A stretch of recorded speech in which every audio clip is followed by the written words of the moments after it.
यह कहानी है गोरिल्ला और एक गांव की कुमारी लड़की की कहानी है। गोरिल्ला ने किस तरह से लड़की की आने वाली हर शादी को रोकता है और गोरिल्ला ने लड़की को अपने जाल में फंसाकर गर्भवती करके को जंगल में छोड़ देते हैं।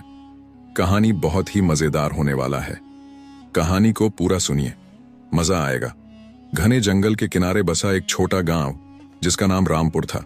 इस गांव का जीवन सादगी से भरा था कि घर, कच्ची सड़कें और चारों ओर हरियाली। लेकिन गांव के लोग इस हरियाली के बीच छिपे जंगल से हमेशा भयभीत रहते थे।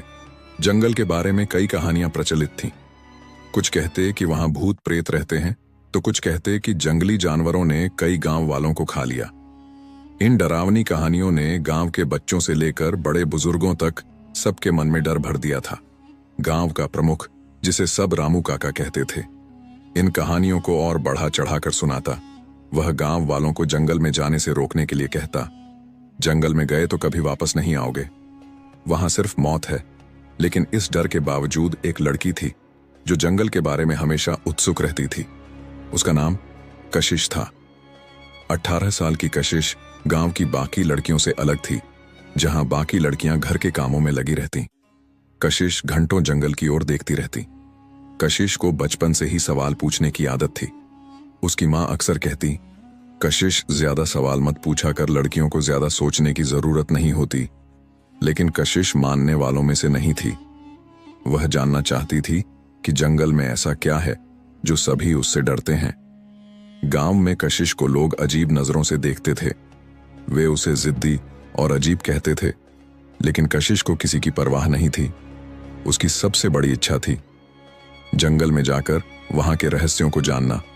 कशिश को जंगल की ओर हमेशा खिंचाव महसूस होता। सुबह जब सूरज की पहली किरणें जंगल पर पड़ती तो वह उसे घंटों निहारती। रात में जब जंगल से अजीब अजीब आवाजें आती तो कशिश खिड़की से बाहर देखती और सोचती, क्या ये आवाजें जानवरों की हैं या कुछ और। वह अक्सर अपनी सबसे अच्छी दोस्त मीना से कहती, तू देखना, एक दिन मैं उस जंगल में जाऊंगी। मीना डर कर कहती, पागल मत बन कशिश, रामू काका ने कहा है कि वहां भूत रहते हैं। कशिश मुस्कुराती और जवाब देती, भूत भूत कुछ नहीं होते, ये सब डराने के लिए कहानियां हैं। एक दिन गांव में सभा हुई। रामू काका ने घोषणा की, हमारे गांव की शांति तभी बनी रह सकती है जब हम जंगल से दूर रहे। किसी को भी वहां जाने की इजाजत नहीं है। कशिश ने साहस जुटाकर कहा, लेकिन हमें यह कैसे पता चलेगा कि जंगल सच में खतरनाक है या नहीं, जब तक हम वहां नहीं जाते। गांव वाले हैरानी से उसकी तरफ देखने लगे। एक बुजुर्ग ने कहा, लड़की, ये बड़े बुजुर्गों की बात है, हमें चुनौती मत दो। कशिश चुप हो गई, लेकिन उसने तय कर लिया था कि वह जंगल में जरूर जाएगी। पिछली रात कशिश ने अपने घर की खिड़की से जंगल की ओर देखा। चांदनी रात थी और जंगल के पेड़ों की परछाइयां रहस्यमयी लग रही थीं। कशिश ने तय कर लिया कि अब और इंतजार नहीं, वह अगली सुबह जंगल जाएगी। सुबह जल्दी उठकर उसने अपनी छोटी सी टोकरी में रोटी, पानी और कुछ जड़ी बूटियां रखी। उसकी मां ने पूछा, इतनी सुबह कहां जा रही है?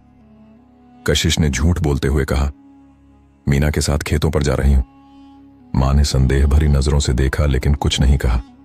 कशिश ने धीरे धीरे गांव की सीमा पार की और जंगल की ओर बढ़ने लगी। उसके दिल में डर और उत्साह दोनों थे। जंगल में कदम रखते ही कशिश को एक अजीब सी गंध महसूस हुई। यह गंध गीली मिट्टी और पत्तों की थी। चारों तरफ ऊंचे ऊंचे पेड़ थे, जिनकी शाखाएं आपस में इतनी गुथी हुई थीं कि सूरज की रोशनी भी मुश्किल से अंदर आ पा रही थी। धीरे धीरे चलना शुरू किया। हर कदम पर उसे कुछ नया दिखता।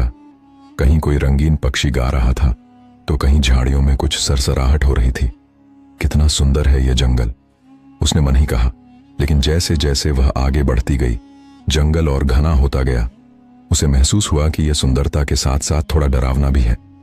हर आवाज अब उसे और चौकन्ना कर रही थी। चलते चलते कशिश ने देखा कि वह गांव से काफी दूर आ चुकी है। उसने इधर उधर देखा और सोचा, अब वापस लौटने का कोई रास्ता नहीं है, मुझे आगे ही बढ़ना होगा। तभी झाड़ियों से अचानक कुछ तेज आवाजें आई। कशिश रुक गई, का दिल जोर से धड़कने लगा।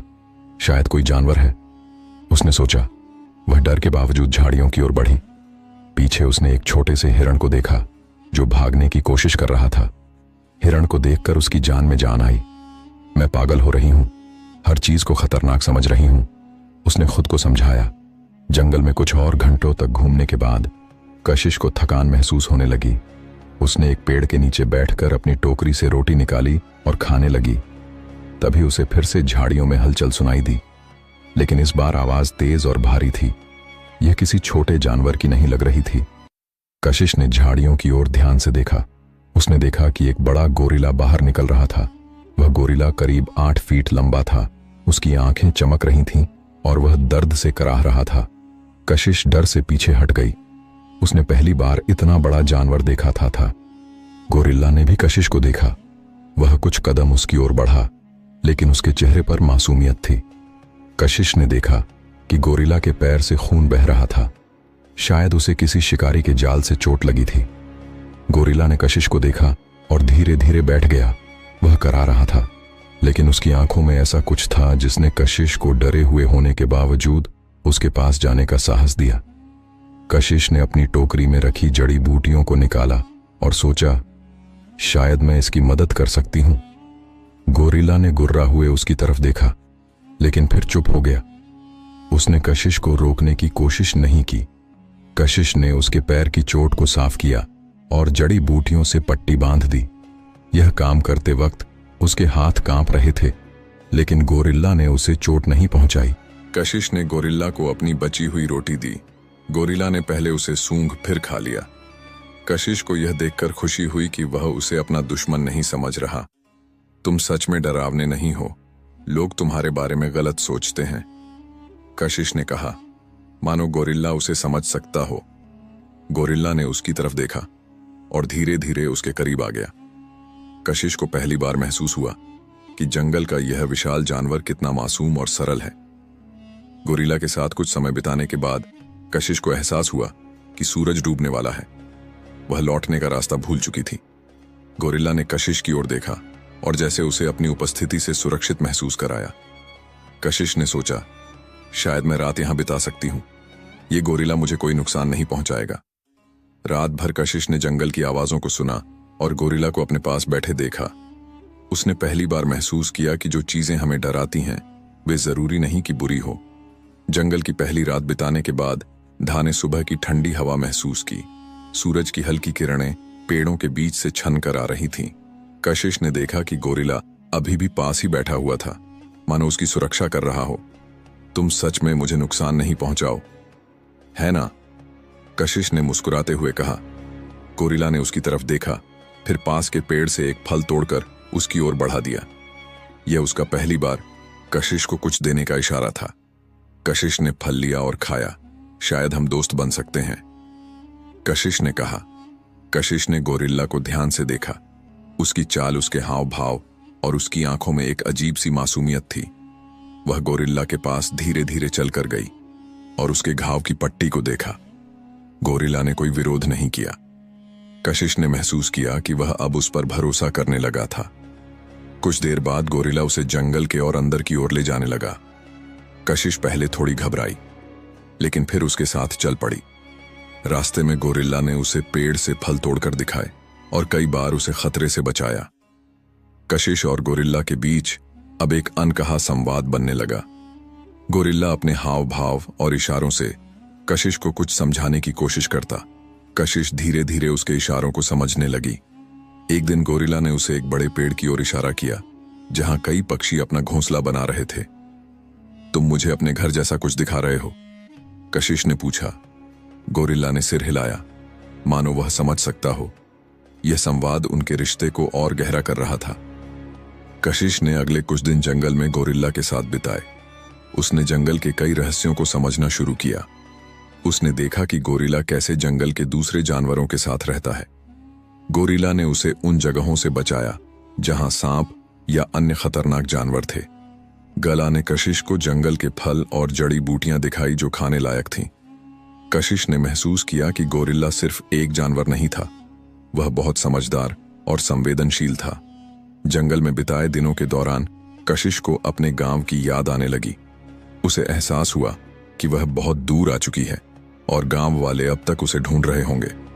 मुझे वापस जाना चाहिए, उसने एक दिन गोरिल्ला से कहा। गोरिल्ला ने उसकी ओर देखा, जैसे वह उसकी बात समझ रहा हो। कशिश ने महसूस किया कि गोरिल्ला उसे रोकना नहीं चाहता, लेकिन वह उसे छोड़ने को तैयार भी नहीं था। कशिश ने अगले दिन गांव लौटने का फैसला किया। उसने गोरिल्ला को समझाया, तुम्हें यहीं रहना होगा। गांव के लोग तुम्हें समझ नहीं पाएंगे। लेकिन जब वह जंगल से बाहर की ओर चलने लगी तो गोरिल्ला ने उसका पीछा किया।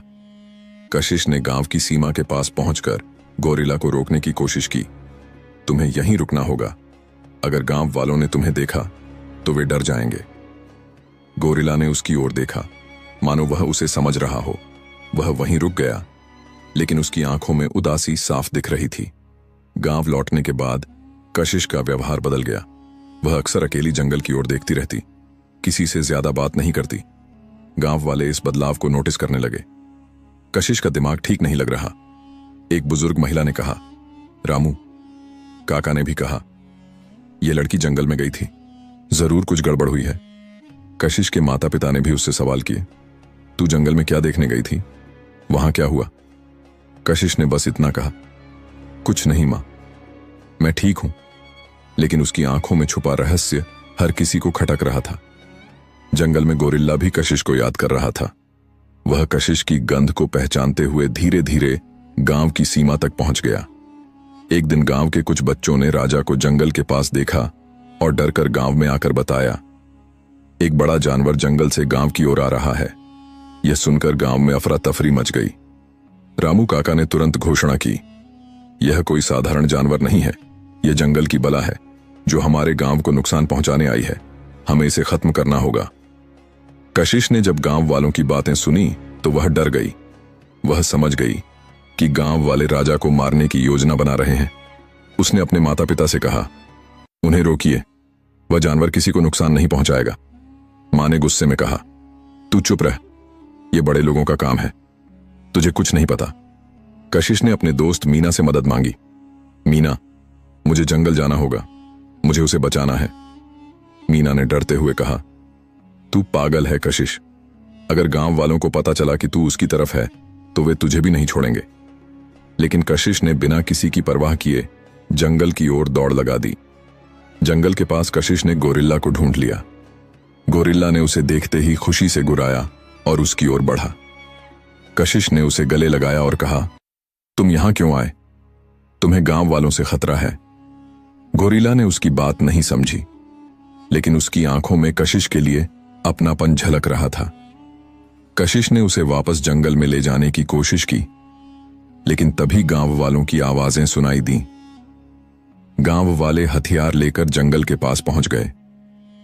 उन्होंने गोरिल्ला को देखते ही हमला करना शुरू कर दिया। गोरिल्ला ने खुद को बचाने के लिए भागने की कोशिश की, लेकिन वह ज्यादा दूर नहीं जा सका। रामू काका ने चिल्लाकर कहा, इसे मार डालो, यह हमारे गांव के लिए खतरा है। कशिश बीच में आ गई और चिल्लाई, रुक जाओ, यह तुम्हें कोई नुकसान नहीं पहुंचाएगा, यह मेरा दोस्त है। गांव वाले हैरान रह गए। रामू काका ने गुस्से में कहा, तू इस जानवर की तरफदारी कर रही है, यह जंगल की बला है। कशिश ने साहस दिखाते हुए कहा, यह कोई बला नहीं है, यह सिर्फ एक जानवर है जो प्यार और देखभाल समझता है। मैंने इसे घायल अवस्था में देखा था और इसकी मदद की थी। यह मुझे कभी नुकसान नहीं पहुंचाएगा। गांव वाले पहले तो कशिश की बात मानने को तैयार नहीं थे। उन्होंने गोरिल्ला को घेर लिया, लेकिन गोरिल्ला ने किसी पर हमला नहीं किया। उसकी शांत चाल और कशिश के साथ का दृश्य देखकर कुछ गांव वालों ने कहा, शायद यह सचमुच बुरा नहीं है। लेकिन रामू काका ने अपनी ताकत को चुनौती महसूस की। वह नहीं चाहता था कि गांव वाले कशिश की बात सुने। उसने चुपके से अपने आदमियों को इशारा किया और कहा, इसे जंगल से बाहर करो, यह यहां के लिए खतरा है। रामू काका और उसके आदमी गोरिल्ला पर हमला करने की तैयारी करने लगे। कशिश ने यह देखा और गोरिल्ला से कहा, तुम्हें भागना होगा, यह लोग तुम्हें नहीं समझेंगे।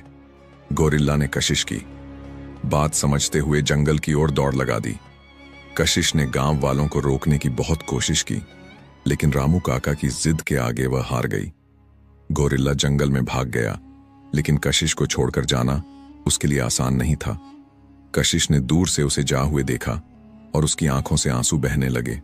उसने मन ही मन सोचा, मैं तुम्हें फिर से देखूंगी, यह वादा है। गांव वालों ने सोचा कि उन्होंने खतरे को टाल दिया है, लेकिन कशिश जानती थी कि राजा कभी भी उनके लिए खतरा नहीं था। गोरिल्ला के जंगल में भागने के बाद कशिश के जीवन में खालीपन आ गया। वह हर दिन जंगल की ओर देखती, उम्मीद करती कि शायद राजा फिर से लौट आए। उसने अपने माता पिता से बात करनी कम कर दी और गांव वालों से दूरी बना। उसकी आंखों में हमेशा उदासी झलकती थी। एक दिन मीना ने उससे कहा, कशिश, तू ऐसे क्यों रह रही है? वह सिर्फ एक जानवर था, उसे भूल जा। कशिश ने धीमे स्वर में कहा, वह सिर्फ जानवर नहीं था, वह मेरा सब कुछ था। उसने मुझे समझा जब किसी ने नहीं समझा। वह गोरिल्ला के साथ मेरा सब कुछ हो गया। उसका बच्चा अब मेरी पेट में है। दोस्तों, आगे का कहानी भाग 2 में